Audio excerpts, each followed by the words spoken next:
Kei te hihiri haere te whakataetae mō ngā tūranga kaiarahi i te rōpū reipa, ko te māngai mō Hauraki Waikato a Nanaia Mahuta tētahi e whai ana i te tūranga kaiarahi tuarua. He wā poto noi ho e toi ana ki ngā kai tono kia kai ngā kau tia rātou e o rātou hoa hei kaiarahi. Nā, ko Jasmine Pearson tētahi e āta mā takitaki ana i te whakataetae nei. Kei te wharepāre mata ia e tatari mai ana, Jasmine.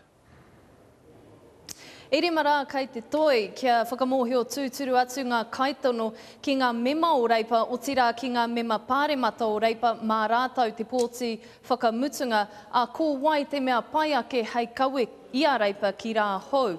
Heoi kia maumahara hoki tātou, he tuatahitanga tēnei mā te rōpū reipa ki te tuku i te ingoa Māori, ki roto i te pōtai, ki te whakataetai mō tētahi o ngā tūranga tūmuaki. Me te aha, te āhua nei ka ua pea, mā Cunliffe rawa ko Mahuta. Ai kua hipa te pōti whānui, engari kei te haere tonu ngā mahi whakapātari mō David Cunliffe. I think this is going to be an extremely close race. It's too early to know how it'll come out. It'll go down to the wire. But this is a very, very serious bid to take the Labour Party in a new and fresh direction. Nō reira he whakataetai nui kai mua i te aroaro. Heoi e ai ki ana Nanaia Mahuta, he nui ake te whakataetai mō reipa, kia aramai anō te rōpū i ngā punga rehu. Me te tiro ake ki te āhua o te kōwhiringa pōti. Kei te noho tonu, te toko maha ki te kāinga, kāre e whai tautoko i a mātou a reipa. Hea hai. Hei tā Mahuta, ko tahi anake te huarahi me whāia.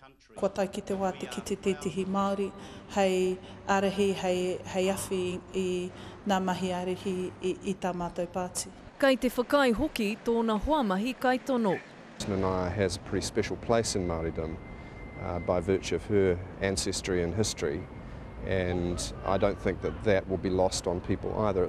Te kaumārima tau a Nanaia Mahuta e kawe ana i ngā take māro ki roto i te whare pāremata. He wahine whai mahi, whai whānau hoki.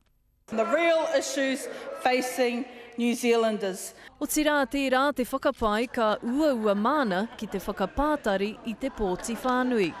He huarahi mō tātou katoa kia whiti.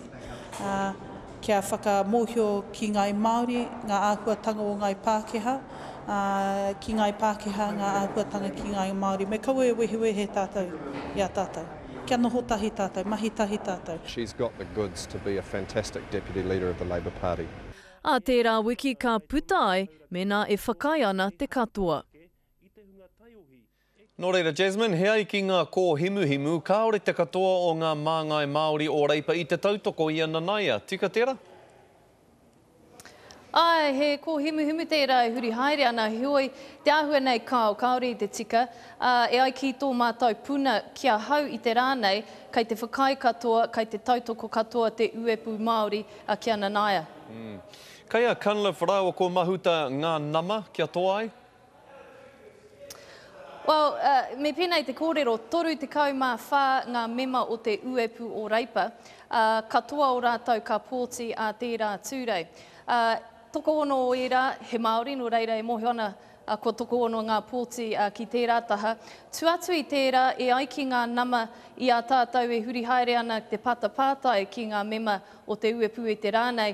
Kua ahua hawhe me ki i tēnei wā. Nō reira, he whakataetai tino tata i tēnei wā. Mo te hunga kāri i rongo, hei hea tohua mai ai te kaiarahi hou i a reipa? A tērā tūrei ka tū anō te hui uepu, ia wiki ka tū te hui uepu o te rōpū reipa. E ai ki ngā kōrero, e mea tiana ka puta a kōwai ka kawe i a reipa ki rā hau hei te mutunga o taua hui rā. Ka rawe Jasmine Pearson tērā e tiwi i te whanganui a Tara.